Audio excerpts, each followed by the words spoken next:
আর মুসলমান ভাইরা, এই নবী আসার পর এই উম্মতদেরকে সব কিছু থেকে শিক্ষা দিয়ে গেছে। কষ্টে থাকলেও ধৈর্য ধরতে হবে, কথা বলেন ঠিক কিনা? বিপদে পড়লেও ধৈর্য ধরতে হবে আল্লাহর উপরে, কার উপরে?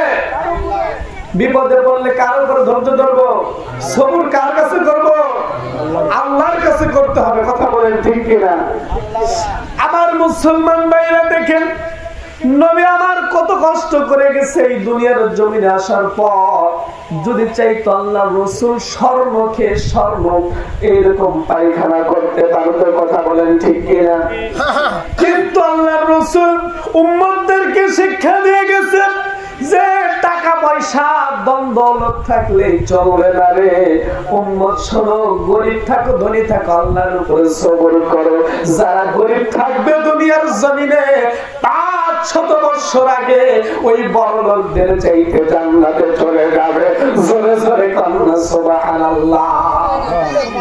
দেখেন, তাহলে গরিব হয়ে আমরা ঠকি নাই, কথা বলেন ঠিক কিনা? দুনিয়া 50-60 বছরের জিন্দেগি, আর যে জান্নাতের শুরু আছে তার কোনো শেষ নাই, কথা বলেন ঠিক কিনা? চিরস্থায়ী জান্নাতে যাবে বড় লোকের চাইতে, কোটিপতির চাইতে 500 বছর আগে আপনি জান্নাতে চলে যাবেন। সুবহানাল্লাহ। তাহলে আপনি আমি দামি না?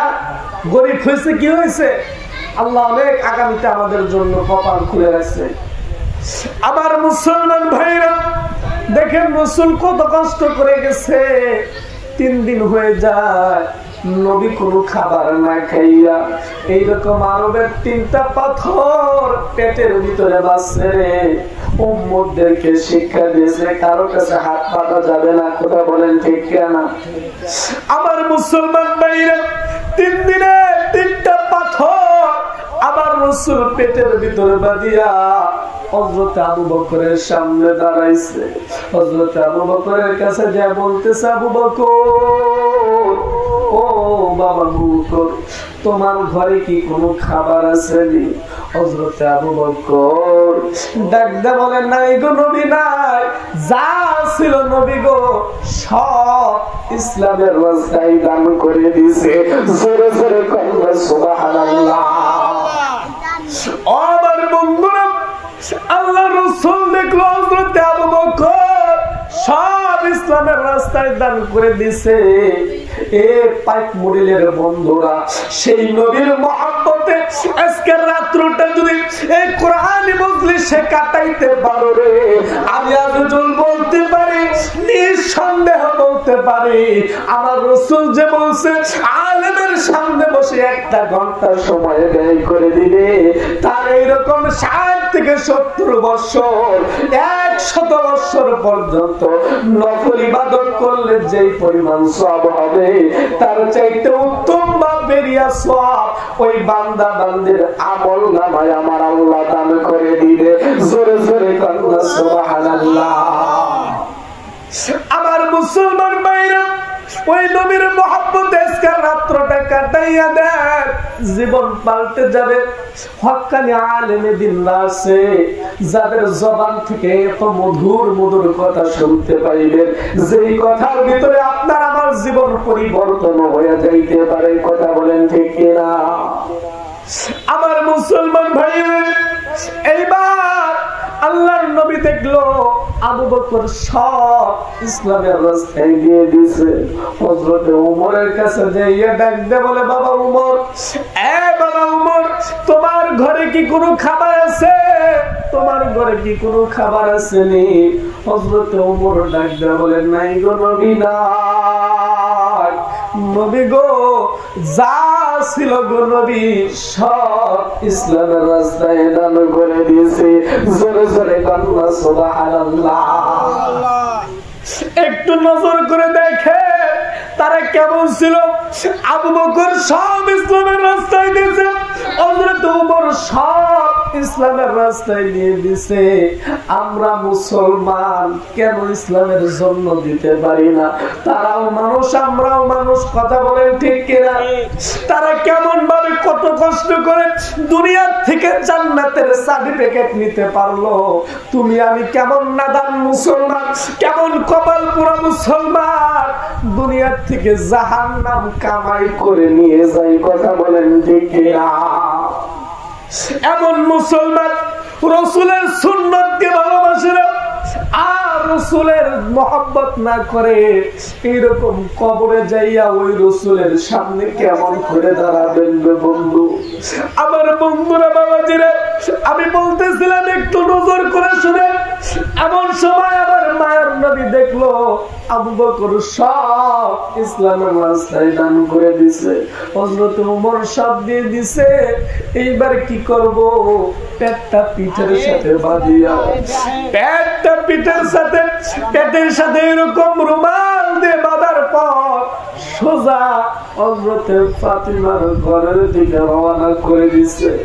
ও আমার পাইকুরের মা বোনেরা, একটু নজর করে দেখো তারা কত কষ্ট করে দিয়েছে রে। নবিয়ানা হযরত ফাতিমার বাড়ির দিকে চলে। এমন সময় ফাতিমার ঘরে 3 দিন হয়ে যায়, কোন খাবারের আয়োজন হয় না রে বন্ধু। 3 দিন পার হয়ে যায়, কোন খাবারের আয়োজন হয় না। হযরত ফাতিমা চুলার ভিতরে শুধু এরকম পানিগুলো গরম করে রে বাবা।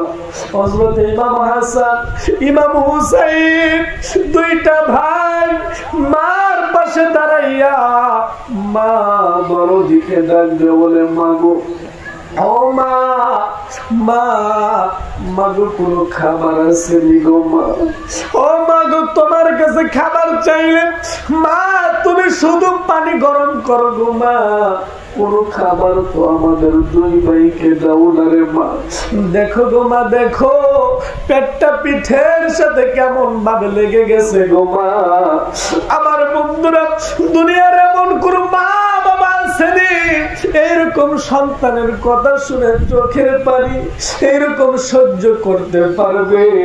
হযরত ফাতিমা চক্ষু দিয়ে দর করে পানি ছাড়ে আর ডাকতে বলে, সন্তানেরা, ও সন্তানেরা, আমার ছেলেরা এইভাবে বইল না বাবা, যাও বাবারা, বাইরে চলে যাও। আমি মার মন বলতেছে আমার আল্লাহ কোন একটা ফয়সালা করে দিতে পারে। আমার সন্তানেরা বাইরে যাও। ও মুসলমান, দেখো যাদের ব্যাপারে আল্লাহ বলল, আল হাসানু ওয়াল হুসাইনু সাইয়্যিদা শাবাবি আহলিল জান্নাহ, জোরে জোরে কন্যা সুবহানাল্লাহ। দেখেন বন্ধু, জান্নাতে যত যুবক থাকবে সমস্ত যুবকদের সরদার থাকবে ইমাম হাসান, ইমাম হুসাইন, কথা বলেন ঠিক কিনা? সেই ইমাম হাসান, ইমাম হুসাইন কত কষ্ট করে গেছে, ক্ষুধায় কত কষ্ট। ও মা বোনেরা, একটু অভাবে পড়ে গেলে আল্লাহকে বলো, মরার আল্লাহ সবাইরে দেখে, আমাকে দেখে না, এরকম বলে না মা বোনেরা? দেখেন তারা কেমন ধৈর্য ধরছে। আমরা কেন পারি না? একটু কষ্টে পড়লে, একটু অভাবে পড়লে আল্লাহকে বিভিন্ন প্রকার গালাগালি করতে থাকি, কথা বলেন ঠিক কিনা? কিন্তু আল্লাহ পরীক্ষা করে, কাউকে অভাবে দেয়, আবার কাউকে কোটিপতি বানায়, কাউকে রাস্তার ফকির বানায় পরীক্ষা করে, আবার কাউকে 10 তলা বিল্ডিং এর উপরে রেখে পরীক্ষা করে। কাউকে অভাবে রাখছে আল্লাহ পরীক্ষা করে, অভাবে থাইকা আমার প্রতি শুকরিয়া আদায় করে কিনা, আমার সবুর ধৈর্য ধারণ করে কিনা বান্দা। আবার কাউকে কোটি কোটি টাকা দিছে, এরপর আল্লাহ পরীক্ষা করে কোটি কোটি টাকা পাওয়ার পরে আমি আল্লাহকে ভুলে যাই কিনা।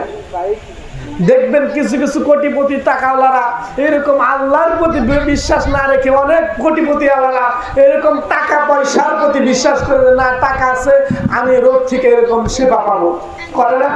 যে ডাক্তার আমি কিনা ফেলাইতে পারবো, এত টাকা আল্লাহ আমার দিছে, আমার আল্লাহ লাগবে না, কথা বলেন ঠিক কিনা? এরকম করে না? কিন্তু তুমি কত টাকার মালিক হইছো, একটা ফুলের কামাই করো নাই, কথা বলেন ঠিক কিনা? বাংলাদেশের ভিতরে যিনি শ্রেষ্ঠ ধনী ছিল এর আগে, তিনি এরকম ডাবের পানি খাইতে খাইতে মারা গেছে। এরকম বলছে যে লোকটা আমাকে 1 প্লেট বিরিয়ানি খাওয়াইতে পারবে, আমার সম্পত্তির অর্ধেক সম্পত্তি তাকে দিব। কিন্তু ডাক্তারের নিষেধ, 1 প্লেট বিরিয়ানি যদি তিনি খায় পেট ফেটে মারা যাবে। তিনি দেখেন টাকা পয়সায় সুখ নাই, কথা বলেন ঠিক কিনা? আর একজন গরিব মানুষ গাছ চড়াই থাকবে, কোনো সমস্যা নাই। একটা কোটিপতির বাড়িতে একটা বিড়াল লাভ দিলে মনে হয় যে ডাকাত বান ঘরের ভিতরে ঢুকছে, কথা বলেন ঠিক কিনা? তাহলে দেখেন আপনার কত শান্তিতে আছে। তারপরে আমরা ধৈর্য ধারণ করতে পারি না, কথা বলেন ঠিক কিনা? একটু সবর করেন, আল্লাহ জান্নাত দিয়ে দিবে।